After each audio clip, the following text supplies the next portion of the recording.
Our next speaker had a rather interesting start in life. He went from a jail cell as a teenager to now inspiring audiences in more than 50 countries. He rose from a high school dropout to a multi-millionaire. Today, he will show you how to create residual cash flow. What's the term? To create your own wealth. Let's give it up, peak potentials, for Mr. Randy Gage.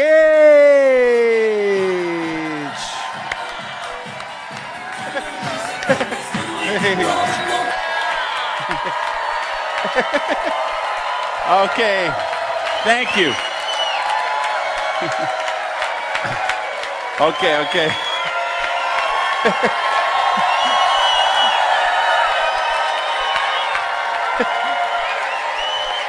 Oh, yeah.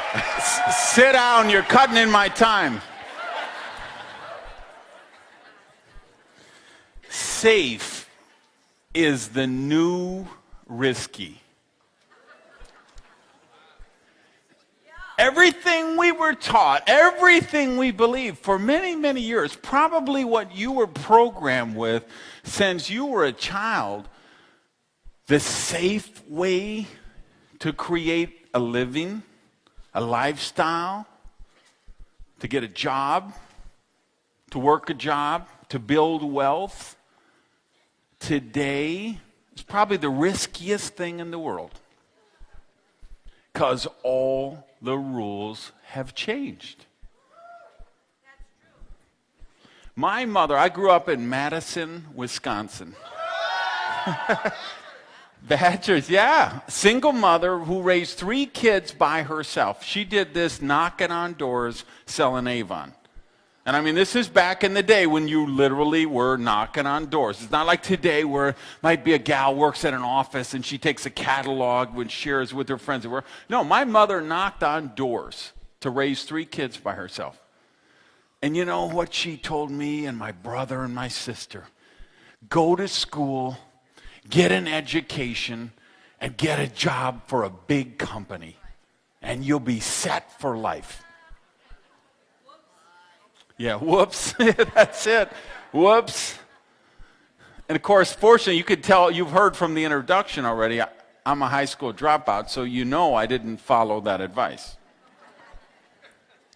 Now, the truth is I didn't have a choice, because to say I'm a high school dropout is kind of gilding the lily, since I was actually expelled from high school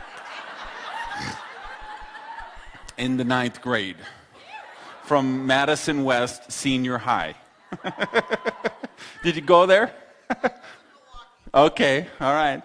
So, but my mother was telling me the best that she knew, right? And I tell you, there were millions of mothers and fathers all over America and all over the world who were telling their kids the same thing.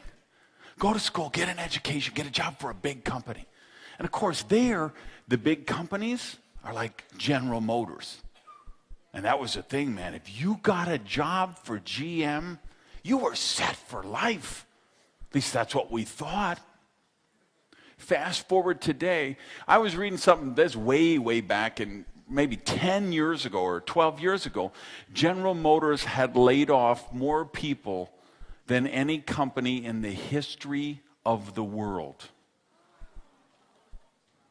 And, you know, that's a very cyclical business, the car business. It's, you know, they might lay off 40,000 this quarter, and then 2 quarters later, they'll hire them back, and, you know, last in, first fired, and first fired, last out, or, you know, whatever their little seniority sequence is. That's just the nature of the business.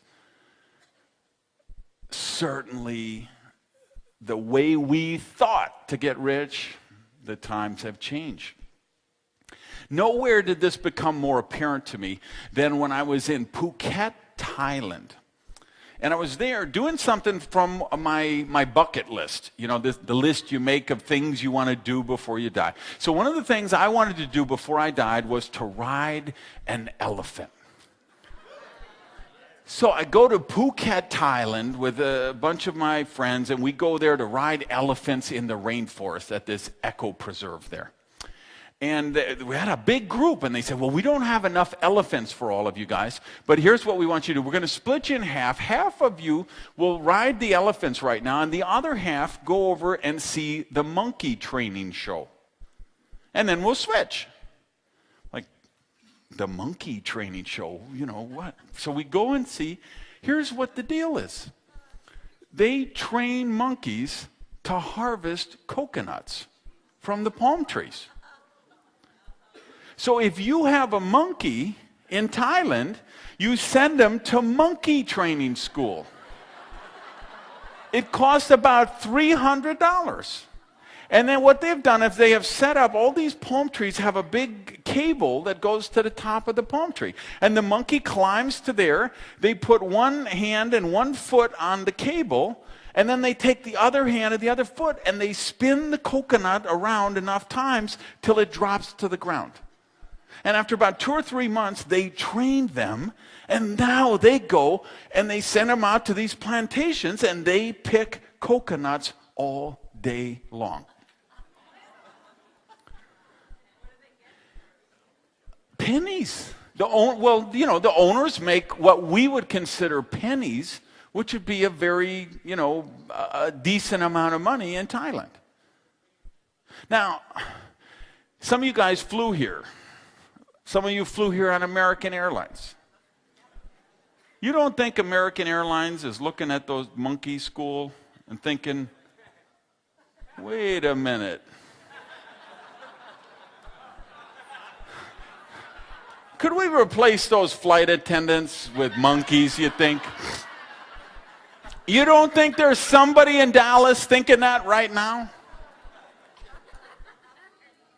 Take it further.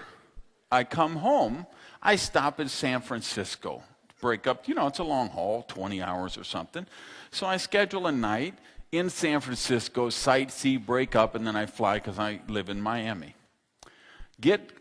Stay there the night, wake up the next day. I go to the airport lounge.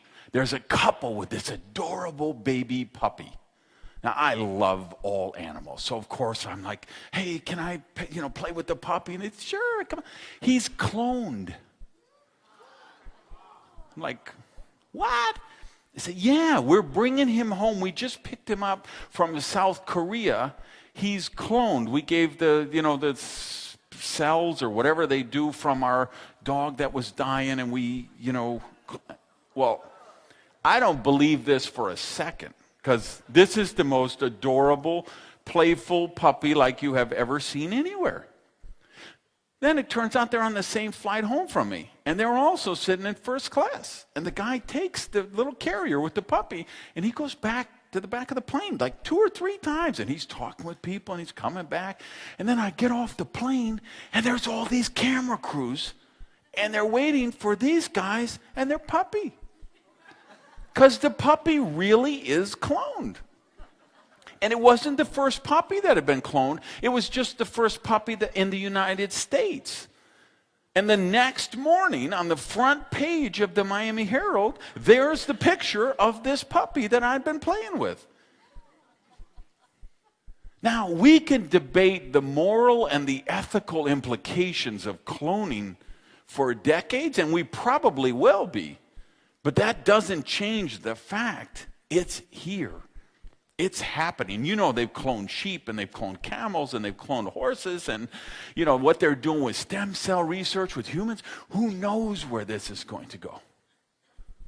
But here's what I do know. The economic model we have is broken. It doesn't work anymore. To grow up, get an education, work for a big job, right? Big company. It doesn't work. I came here on a plane with a ticket purchased. I'm the last person left on earth, perhaps, who has a travel agent. I'm kind of embarrassed to admit it, but I really do. I have a travel agent. I have the same travel agent that I had 30 years ago. That's how long I've had this travel agent. Now, it's funny, when I first started going to her, she had an office with 6 or 7 people working in it. They all had a desk, and they all had those phones with the 5-button lines that flashed, and they'd all be sitting at their desk and answering phones, and people would be sitting there, and they'd be booking cruises and booking vacations and things. Now, she works out of her home. She has an assistant who helps her answer the phone now and then. Those other 5 or 6 jobs that used to work for her, they don't exist anymore. They've been replaced by technology. Video stores, right? I live in South Beach. We had one of the coolest video stores in the world. One of those, they did all the art house films and the cool films and the documentaries. They had 100,000 titles. It's a neighborhood store. It wasn't a chain. So, and I don't watch many video, but I'd go in now and then. So I might get in once or twice a year. So I go in, and it's like half the store is gone. And there's like things on the floor where the shelves used to be. There's a guy working behind the counter. I'm like, dude, what's going on? And he's like, don't you know? Nobody goes to the video store anymore. They get them from their cable company. They watch them online. They stream them, download. Oh, I never really, yeah. So it used to be 5, 6 guys working in that video store. Now there was one. Those other 5 positions, they're gone forever. I go back a month later to eat lunch at a little restaurant next door. There's paper all over the windows. The store is completely closed down. So the last job left in the video store is gone forever. That's the disruptive technology Rand was talking about last session, right? When disruptive stuff happens, like technology, it changes the whole playing field. So everything has changed. So you look at this and you say, and if you work for one of those big companies right now, you have a target on your back. And the longer you have worked for that company, the bigger that target is. Because all the rules have gone upside down. It used to be, you could say with pride, I have worked for this company for 32 years. And you were honored for that. You were celebrated for that. You know what happens today? They say, he's been here 32 years? You know what we're paying for health care for this guy? And insurance and vacation pay. Isn't there some kid we could hire that just got out of school who'd work for half his salary and get 2 weeks vacation instead of 12 weeks vacation, and less health care and less benefits and less this and less that? And the longer you have worked for that company, the bigger the target on your back. Safe is the new risky. You want to create wealth today, you have to take charge of your own economy. You have to create your own prosperity. You have to be the boss. Now, he was talking even this morning, he was talking about, the negative news in the economy and all that. This year is the best year I've ever had.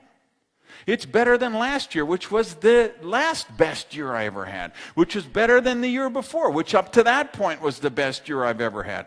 I've had the best year I've ever had for about 17 years in a row.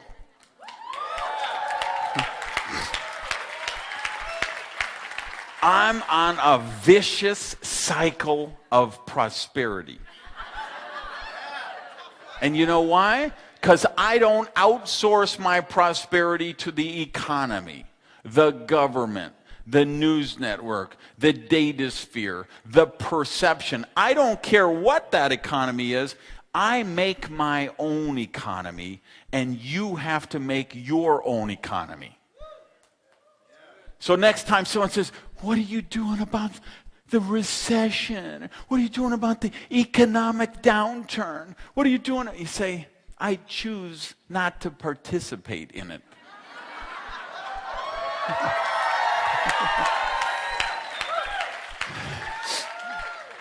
That's my mantra. I choose not to participate in that stuff. Because here's what we know.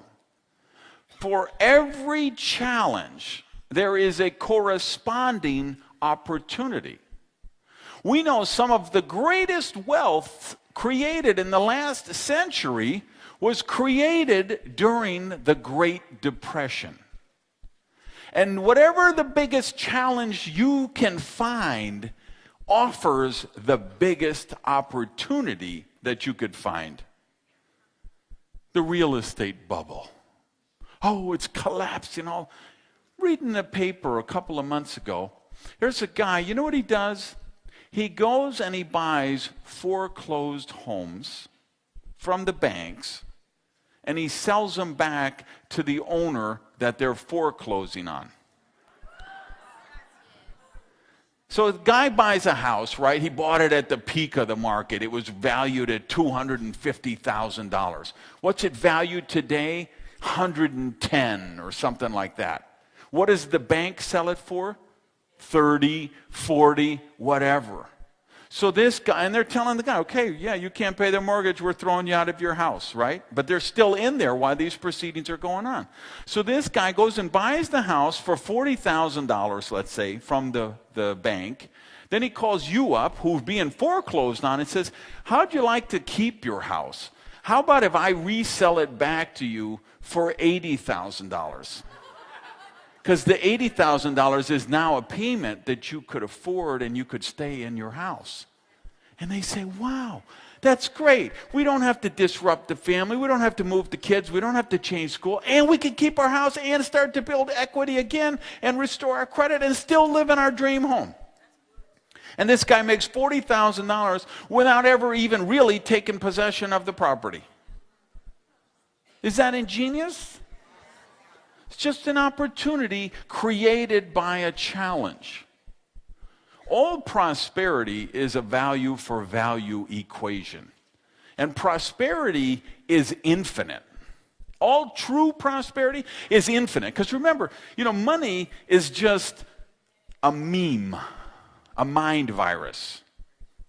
A mind virus is something you get programmed. You get infected with the virus, just like your computer on the hard drive gets infected. Your mind gets infected with the virus. There's mind viruses going around all the time. This is the source of, the topic of my last book. What are all the mind viruses about? Money is bad. Rich people are evil. It's spiritual to be poor. It's noble to be poor. Those are just mind viruses. We get infected by organized religion is one of the guiltiest parties. Governments are one of the guiltiest parties. And of course, what I call the data sphere. TV, radio, internet, movies, newspapers, magazines, email chains, social media sites. They're just infecting you with these mind viruses. Well, money, if you see this $100 bill, this is just a mind virus. This has no intrinsic, inherent value in and of itself. It's just, particularly in the United States, because there's not, back in 1971, President Nixon took the dollar off the gold standard. At that point, money still had a value because there was a corresponding value of gold in Fort Knox. The day that changed, this became worthless. So the government says, this is worth $100. But what's the truth? There's 10% inflation. Now it's worth 90 cents. Another 10%, it's worth 80 cents. Now we're going to adjust the consumer price index because the inflation is going too far, and now we don't want people to know how much it really costs to live. So we'll take out things like bread and milk and eggs and gasoline and things that people buy all the time, and we'll replace them with cars or rakes or lawn blowers or whatever things, so that and now we lose another 10% and another 10%, and then that's the real value of that. It's worthless. Now, of course, I'm hoping somebody this weekend is going to do a session on precious metals, gold, silver, platinum, because that's the only real form of payment in the world. because that is they're not, that can't be done on a printing press. So true prosperity is a value for value exchange. The more value you create, the more prosperity you're going to attract. And the bigger the challenges are, the greater the opportunities for your prosperity. So, but you've got to change your thinking. You've got to stop saying, okay, well, they say it's a bad economy. They say it's a tough time, or I should go to school, or I got to work for a big company, or you got to know somebody, or you got to have money, or you got... No. All the rules are changed. You take Microsoft, right? One of the biggest, companies in the world, worth billions and billions of dollars, right? This was started by a couple of college dropouts in their dorm room. And you know what? Right now, in some college dorm room somewhere else, there's a couple of kids with nothing but a couple of empty pizza boxes that have the next idea that will make Windows obsolete. That's just the nature of technology. So what are you going to do? Let's talk practical application. What am I going to recommend for you tonight? Well, I'm going to recommend, there's 3 business models I think are absolutely delicious because they allow us the opportunity to create leverage. And leverage is where real wealth is created. Leverage is how a guy who was expelled from high school could become a multimillionaire. See, there were no corporations recruiting me. There was nobody offering me a company car and a health plan and a corner office and all of those handcuffs that they put people in to get them in a cubicle somewhere.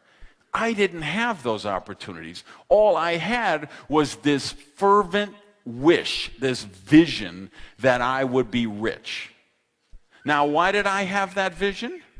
Because I hated being broke. I was broke for 30 years. You ever see those people on TV? They're being interviewed, and they're like, yes, we were poor, but we didn't know it.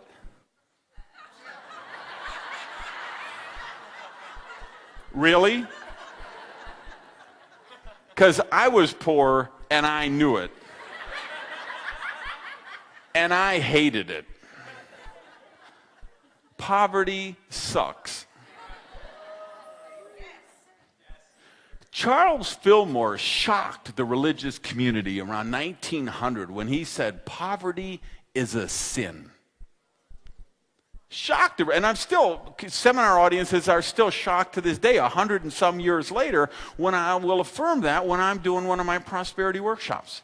But I really do believe prosperity is a sin. And depending on which way you look at it, so cancel.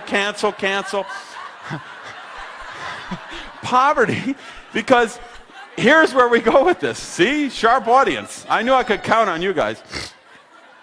If you want to look at the biblical thing, right, you can go back. The Bible was actually written in Aramaic. And if you go to the original Aramaic, sin means to miss the mark. And see, I love that definition because I do believe poverty is missing the mark. I'm one of those crazy people who actually believes you were born to be rich. I really believe that. We were all born. We weren't all born rich. A lot of you were born poor, like I was. But you were born poor with the assignment to go out and become rich, because that is your natural progression.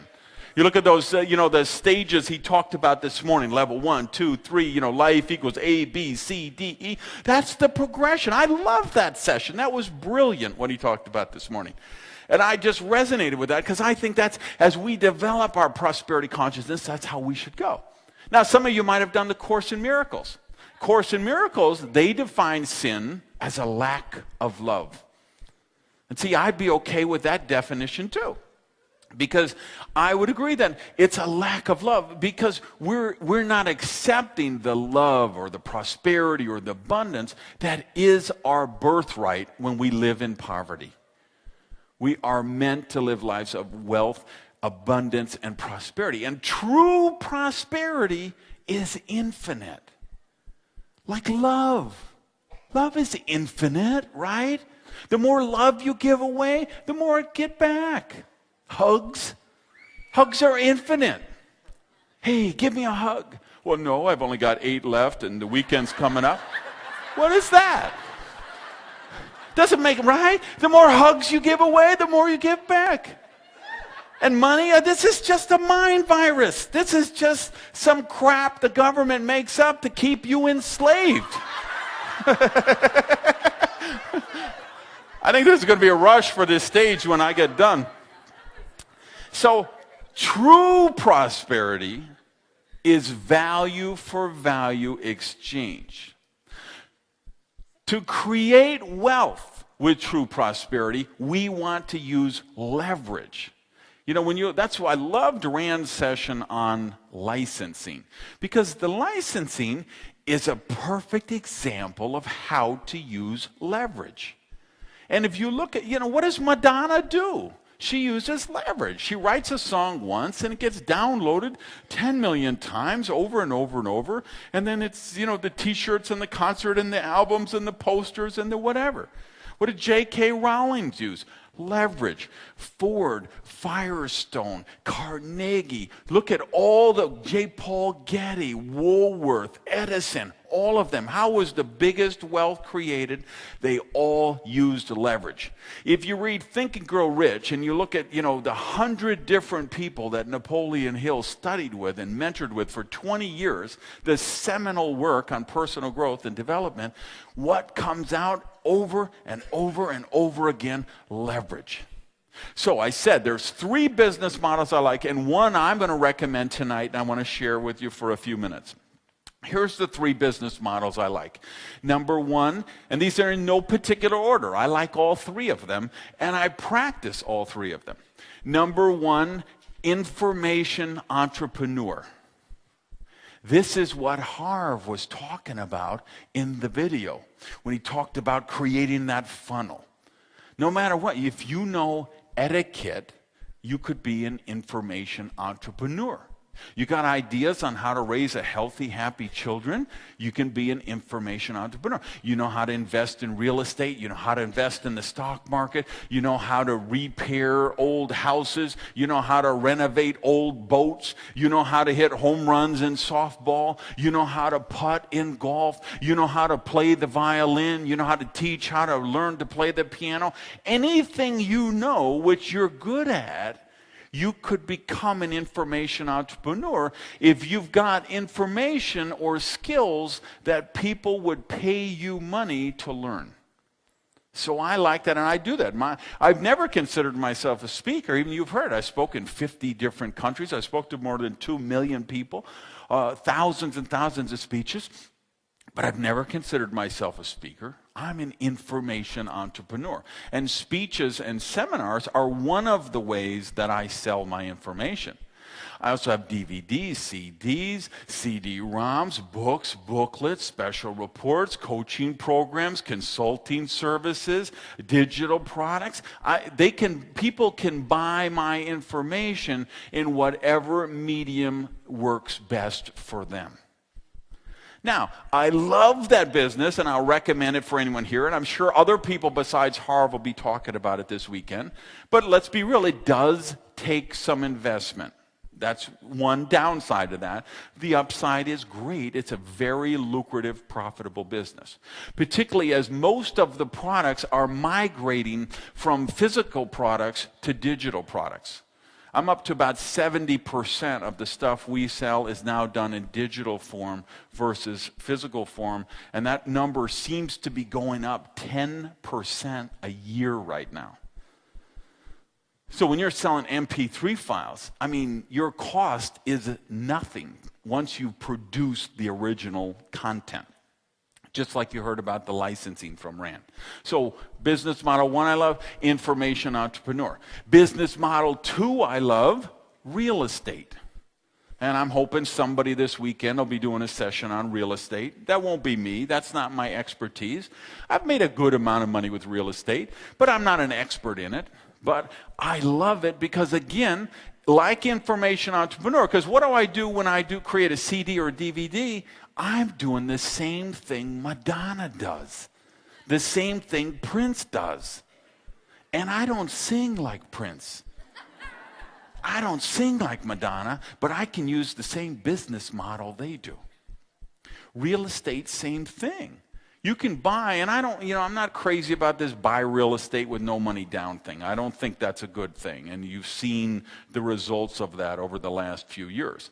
However, you still can use leverage. The fact is, you can go buy a $100,000 property with a sensible down payment. You could put down $25,000 or $35,000 and still get $100,000 worth of property, which you could renovate and flip over, or you could renovate and rent out and create steady cash flow. So I like the real estate model.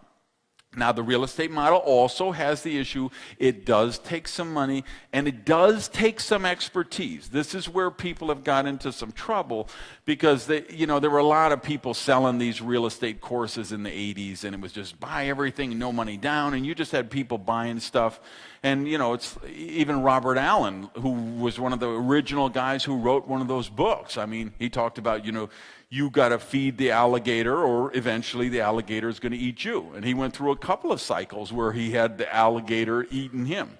So you've got to be, just buying a bunch of stuff on total leverage, I don't think that's a prudent way to create prosperity. But there's a measured way, a mindful way to create prosperity through real estate. And the key of this is, of course, you want to do it so you never have to sell it. Like if I take the condo I live in, when I bought it, it was worth $1.1 million. If I appraised it, and I haven't appraised it, but let's say if I would have appraised it last year, it might have been worth $600,000. You say, I lost $500,000. No, I didn't lose $500,000. I still have a gorgeous condo. It's the best building in South Beach, the only one with parking, marina, no noise, side street, right on the water. And you know what? It will come back to $1.1 million. And then it'll go to $1.3 million, $1.5 million, and even $1.8 million or $3 million. Who knows where it's going to end up? The key is I didn't have to sell it when the market tanked, right? So you've got to be mindful of the cash flow. If you do that, real estate is a wonderful way to create wealth. Here's the third one, and I'm going to shock some of you in this room. Network marketing. Okay, I will shock some of you and delight others of you. Multi-level marketing, MLM, or network marketing, is one of, I think, of the three, this is my favorite because this is the one, a guy who was thrown out of high school, who didn't have money, who didn't have connections, who didn't have skills. I could learn the business and become a multimillionaire. And it's all about cash flow. See, in the new economy, cash is king. Real estate? You know what bargains are out there in real estate right now?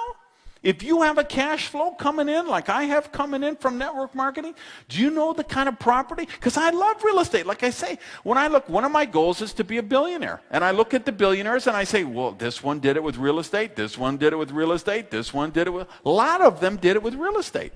And what I see, it's usually commercial real estate. They're buying office towers. DeBartolo did it with shopping centers. Developers are creating whole projects. Well, that takes serious money. That takes serious cash flow. Well, I have serious cash flow. And at times like these, what did we say? The worst challenges are the greatest opportunities. So I created a solid cash flow in network marketing, which I can invest in information entrepreneur, and I can invest in real estate, and now I am leveraging my leverage. So it's like to the nth power. So you go out here, what I'm going to recommend, no matter what you do this weekend, I hope everybody bought Rand's kit and you want to do license. And whoever comes after me, I hope you buy their kit. Who's ever tomorrow morning, buy their kit. The real estate guy and the penny stock guy and the precious metals lady and the this business and the giant gumball machine and the wash on cars machines or the ceiling tile cleaning franchise or the car, whatever you decide to do. Great. Do network marketing in addition to that. Because this is a business you can start without experience, without a lot of money, and do it part-time with whatever job or business you're already doing. And you create, I mean, think about if you do just a stupid level, just minimum level of success, and create $2,000 a month in residual income with your network marketing company. How many properties do you need to buy to create $2,000 a month in residual income? How many CDs would you have to buy? How much money would you have to have in the savings account, you know, at 2.3% or whatever they're playing right now? How much money would you have to have in the bank to get $2,000 a month? $5,000 a month.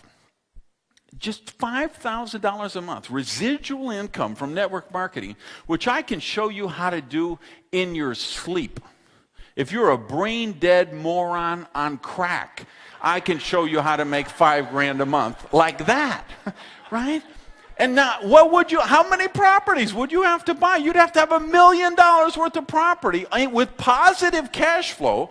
And ask how many real estate investors right now, how many properties they have with positive cash flow, because it ain't that many.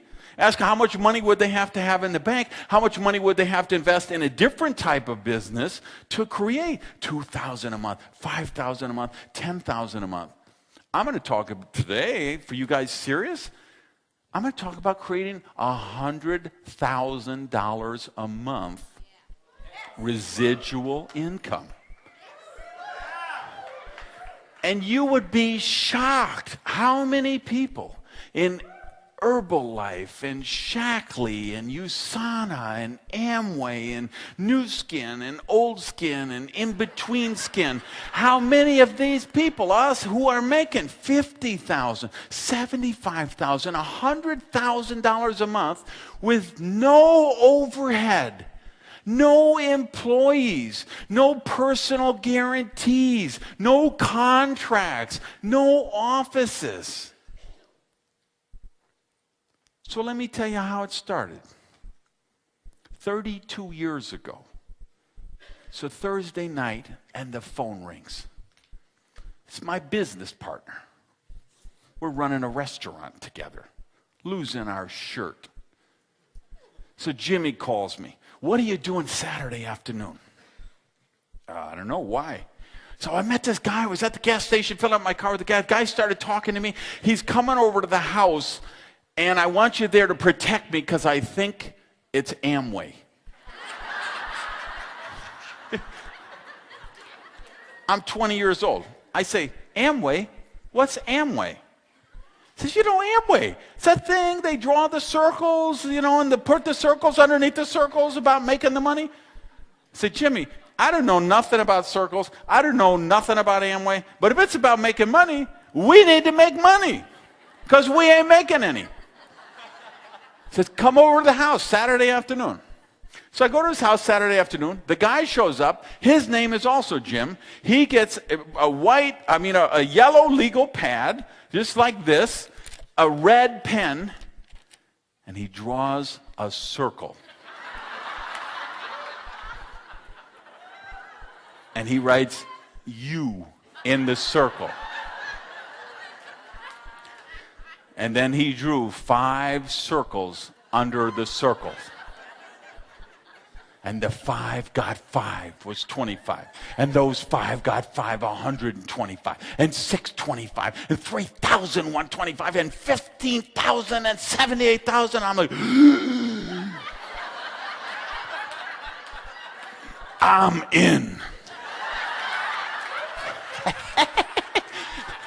So you can see what a good, so Jimmy, of course, he has to sign up so he can sign up me. So you can see what a good job I did of protecting him. Now, I'm this 20-year-old pathologically shy guy with no people skills who needs a lot of personal development. You heard, I was in jail at 15 for armed robbery. I was a teenage drug addict. I was a teenage alcoholic. I made a lot of really bad choices, okay? I come from, in my family, when we have a family get-together, our motto is, we put the fun back in dysfunctional, okay? So I come into this business, I have all these issues, right? And I'm pathologically shy. I have no marketing skills, no sales skills, no business skills, no people skills, no time management skills. I just know I hate being broke, and I want to be rich. And in those days, when you joined the Amway Corporation, you got a 3-ring binder like this thick. And it said, this is how you do the business. So they said, you call your friends and you read this script exactly. I said, okay, these people, they must know what they're doing. I don't know what I'm doing. So I pick up the phone. I get my big binder. I say, hello, friend's name here.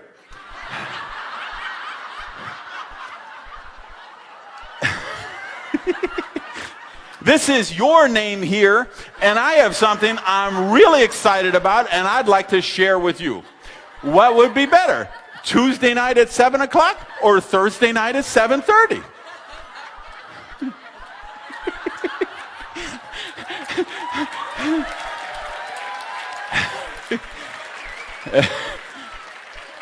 And my friends are like, why are you talking so funny? Now, interesting thing, I had never heard of the Amway Corporation. Now, a lot of my friends and family, it seems they had heard of the Amway Corporation, and they weren't particularly excited to hear about it again from me. So 6 months, I'm working the Amway business, calling up people, talking to everybody I know. In 6 months, I sponsor one person, my roommate. Because I lent him the money for the distributor kit and the first product order. You've been there, huh? 6 months, I don't sponsor anyone else. So finally, after 6 months, my roommate drops out. Well, what am I supposed to do? I've lost my entire organization.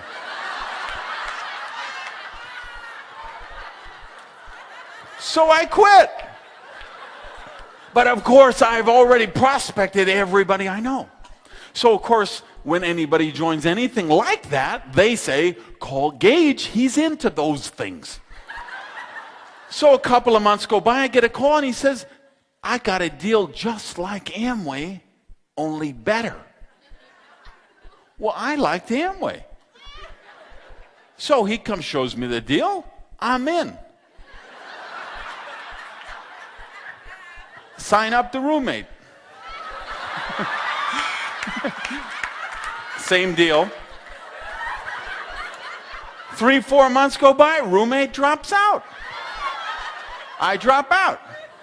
Couple of months later, ring, ring. They got a deal that's just like the deal that's better than Amway, only it's better than the deal that's better than Amway. I'm all over that. Same deal, sign up the roommate. Same deal, roommate drops out, I drop out. Couple of months go by, ring, ring. They got a deal that's better than the deal which is better than the deal which is better than Amway. I'm all over it. Roommate won't join. 5 years I labored in network marketing. 5 years I bought products. I bought tapes. I went to meetings. I drove my broke-mobile Plymouth, okay, and parked it in the back behind the restaurants, or 2 blocks down the street, so they wouldn't see my rusted-out broke-mobile, so I could go in and talk about traveling the beaches of the world. And we have joy, and we have fun, we have seasons in the sun, and the... 5 years I lost money. 5 years I tried to sell the dream, losing money. And after 5 years I say, this dog don't hunt. There's something wrong with this picture. Either these people lied to me, and there really is no such thing as duplication, or there's something wrong with me. And so I started to do some critical thinking. It took me 5 years, so you know I'm a slow learner, okay? It took me 5 years, but now I start to do some critical thinking. So I say, well, was Amway a good opportunity? Now, we can look forward now and look back. Amway just did their first $1 billion month a couple of months ago. $1 billion in a month. So it looks like they scraped by without me. Right? How many millionaires did Amway create? And then I looked at the second one I joined, and the third one I joined, and the fourth one. And I was in dozens. Because, at that time, my dream was to make $10,000 a month. Because if I made $10,000 a month, I would have been the richest person I had ever met. Because I said, $10,000 a month, you could never spend that much money. Because coming from where I was, those days a car payment was like $200 a month or $150 a month. Your rent was like, you could buy everything you needed for $1,000 a month. And I'm like, who could possibly spend $9,000 a month? You couldn't spend that money. But meanwhile, I wasn't making any money, so I said, well, I'm not doing it in one program. What I need to do is I'll join 10 different companies. And I'll make $1,000 a month in each of them. And they don't compete with each other because they're all different product lines. And this one has a car polish, and this one gives a free bonus car so you could use the polish for that. And this one sells long distance service, and you need long distance service to build the other one. And this one, and of course that doesn't work. You could build one company only. But I didn't know that. So I'm trying to. So by 5 years in, I've been in literally dozens of companies.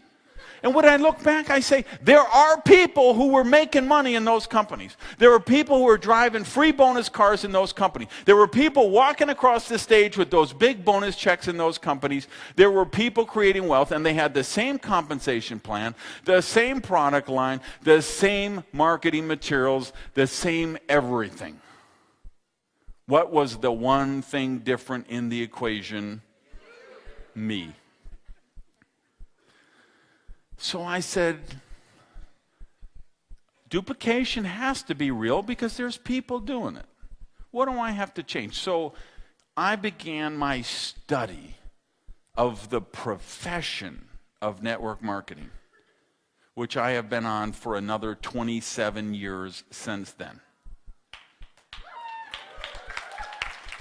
And I learned a couple of things. See, the difference, here's the thing with, and by the way, why should everyone in this room do network marketing? It's the best benefits in the world. You pick the people you work with. You choose the hours you work. Great tax advantages for a home-based business. Great travel opportunities. Unlimited income potential. Doesn't matter if you're young or old. Doesn't matter if you're woman or man. Doesn't matter what your education or your lack of education is. The only ceiling in this is what you set on yourself. And the best part of it, you become successful by helping other people reach success. See, network marketing, you get paid exactly what you're worth. Now, that's either going to scare the hell out of you or it's going to liberate you. Because you get to choose. That's the good news. You get to choose. You can be the slumdog or you can be the millionaire. But you make that choice. And you make that choice by who you become. Because network marketing is like the ultimate fast pace of personal development. I had to grow myself. I had to develop people skills. I had to develop self-discipline. I had to develop time. I had to develop character. But here's the difference in network marketing versus the corporate world or any other business. When you join a network marketing company, you have this whole sponsorship line of people above you who have a vested interest in your business success. That's what makes the learning curve in this. So any other business, you go to that and there's, you join a company, that person doesn't want to train you. Because you know why they don't want to train you. Because they're going to say, here's the new guy. He just graduated from college. Would you give him some training? You're saying, as soon as I trained this kid, the target on my back just got bigger. And pretty soon, how long is it going to be? You don't think of this corporations, we talk about the monkeys with the coconuts. How long is it going to be before they say, well, we could just clone 15 of him, so why do we need you and you and you? Where are we going? Monkeys harvesting coconuts, cloning, who knows? All I know is I'm taking care of my own prosperity. So in network marketing, you create the value and you get paid what you're really worth. You help other people become successful, you become successful. Now, why don't more people do it? Because they think it's a sales business. Let me tell you a secret, what I learned. It's not a sales business.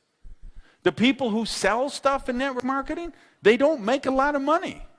This is the difference. One of the training albums I did was how to become an MLM rock star. Because what I learned is there's two kind of people in network marketing. There's the MLM grinders, and there's the rock stars. And the grinders, they're always sponsoring more people. They're trying to replace the people who drop out. They're like the guy at the circus who's spinning the 5 plates, and he gets to the 5th plate, and then he's got to go back to the first one. And they have to do all the presentations. They have to do all the meetings. They have to do all the trainings. They're like the superhero of their organization because everything is about them. Those are the grinders. They don't get any residual or very little residual, and certainly no passive. But at the higher levels of networks marketing, the MLM rock stars, you know what we've discovered? That it's about culture. You create the culture for your team. And if you create the right leadership culture, this is where the duplication lives. And so you create this leadership factory. And you teach people how to develop these skills. And it's not about sales. See, because what happens is most people know network marketing from looking on the outside. And what do you know what they see? The buttons and the bumper stickers and the yard signs. Lose weight now, ask me how. The buttons and the signs and the intersection and the flyers on the cars. Let me tell you a secret. I don't go around putting flyers on cars. I don't put buttons in my Ravazzolo suits. I don't have magnetic signs on the side of my Vipers. That's not how I built a huge organization. I built a huge organization understanding that it's not a sales business, it's a teaching and training business. So most people, they see the buttons and the bumper stickers and the yard signs, and they think, well, that's how the business. They say, well, tell me what I have to sell, and then who do I have to sell this stuff to? And who am I going to get to sell this stuff? Those are the grinders. Those are the people that make $200 a month, and they do it for 30 years. The rock stars, what I do when I join the business, I say, after I learn this, I say, I'm going to look for people with good teaching skills. I want yoga teachers, softball coaches, kung fu instructors, ballet teachers, school teachers, college professors, professional speakers, HR resource trainers, people who have good teaching skills. Because see, if you're a real estate person or an insurance salesperson or a timeshare salesperson or car salesman, you got 10 people a week pitching you on network marketing, don't you? If you're a school teacher, nobody's talking to you because they think it's a sales business. See, me and my people and people who follow my system, we're the only ones talking to the school teachers.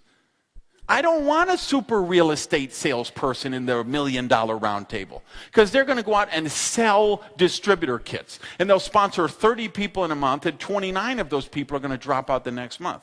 You know who I want? I want the housewife in Idaho who's teachable, who will follow a system. How have I created a huge organization around the world? 95% of the people I've brought into business have never been in network marketing before. They got a dream, they're coachable, and they follow a system. To become a rock star, it's about the culture. It's about the system. You create a step-by-step duplicable system. This is the tool. And everything like in my team, it's all plug and play. I don't want to teach people how to draw on a whiteboard with 27,000 circles and memorize an hour-and-a-half presentation. We created a presentation on a DVD. So I can sponsor you into the business on Monday, and you could be adding people to your team on Tuesday. Because you bring them over to the house, you take a 30-second introduction, you put a DVD into the player, they see the presentation, and you hand out the packets at the end of the presentation. And the person in the living room says, hey, I could do that. That's the secret of network marketing. When your prospect comes to a presentation and they're sitting there watching the presentation and they get a list of like 5 people in their mind. Oh yeah, my brother-in-law, I bet he could really do it. You know who would be great for this? The guy at work, Jimmy, he'd be, so they get that list of people in their mind and they realize, I could just get to those people and show them this plug-and-play presentation. I could do that. And the day they say, I can do that, they're in. The money is no object. So, you don't. See, I've got organizations in 65 countries around the world. I have organizations in countries where the average people make $300 a year. And they pay $800 for an activation order to join my company. In a country that makes $300 a year. You say, how is that possible? Because when somebody wants it, they find the money. Let's suppose, I just sold one of my Vipers, right? I just sold I had a SRT, supercharger, everything. I spent, like $75,000 just in modifications with this car. It pulled 734 horsepower at the wheel, dyno tested, right? So I just sold that last week because it's an old one, right? And I, had too many cars. But, so what if I would have brought that here? And I say, who's got, $1,000 cash? Most people today, they don't have $1,000 cash, right? But if I would have said, I brought my old Viper, that old broken down thing, it barely goes 200 miles an hour anymore, I'm just selling this thing. First person gives me $1,000, it's theirs. Every single person would find $1,000, wouldn't they? You say, I know what that car is worth. I could buy it one day. I could turn it around and sell it the next day. You'd call your brother-in-law. I will wash your car every week for the next 2 years. Just lend me the money. I will do this. I will clean your house. I'll do the construction, clean it, whatever. Same thing. You get a call from the hospital. We have your 6-year-old daughter here. Her leg is broken. She needs surgery right now. It's $1,500. We don't take insurance. We need cash. You'd find it $1,500, wouldn't you?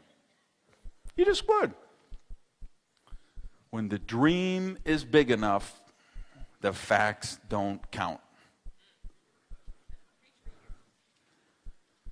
We sell dreams. That's what I sell in my business. I'm not in peddling this and that. I'm selling dreams.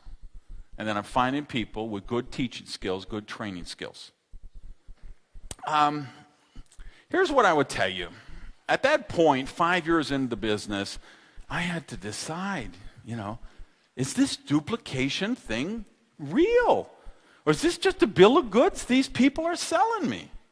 And like I say, I went through that, that real critical thinking period and realized it is real. There are people who are doing it and doing it successfully. But the difference is they're not the grinders. They're not the peddlers. They're the people that understand you gotta have a system. Step by step by step. This is the first thing you give to prospect. Here's the package you give them. Here's the second step. Here's the package you give them. Here's the follow-up process. Here's the package you give them. How do you automate it? How do you systematize it? And how do you make it scalable? If I look at now, if I would have gone to a party some years ago, if I went to, like my friend Terry, he owned 3 Burger Kings. We'd go to a party, let's say, and people say, what do you do? And he'd say, I own 3 Burger Kings. They'd be like, wow. They ask me, what do I do? I'd say, I'm in network marketing, They're like, oh, well, keep away from that guy. Fast forward today. Now me and Terry, let's go to a party. Well, he doesn't have 3 Burger Kings, he has 2 because he closed one down. He's got hundreds of employees. He's got hundreds of thousands of dollars worth of personal guarantees.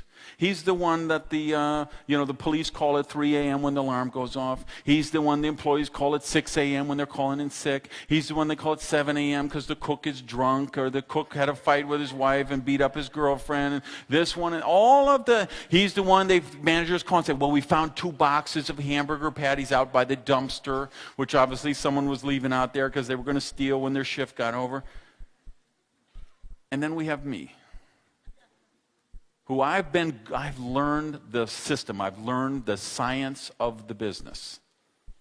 6 years ago, I got in this company, put this system to work, and in 6 years, I've been serious, okay? I've sponsored 200 people in 6 years. You say, oh, that's a lot of people. No, it's not. Divide that by 60-some months. How many a month is that? That's not hard. You know what's hard? What you do is hard. You doctors and lawyers and nurses and that's hard. I wouldn't want your job, okay? I go to that party today. Here's Terry with his hundreds of employees and all the personal guarantees and OSHA and health department and everything. And there is me, sponsored 200 people.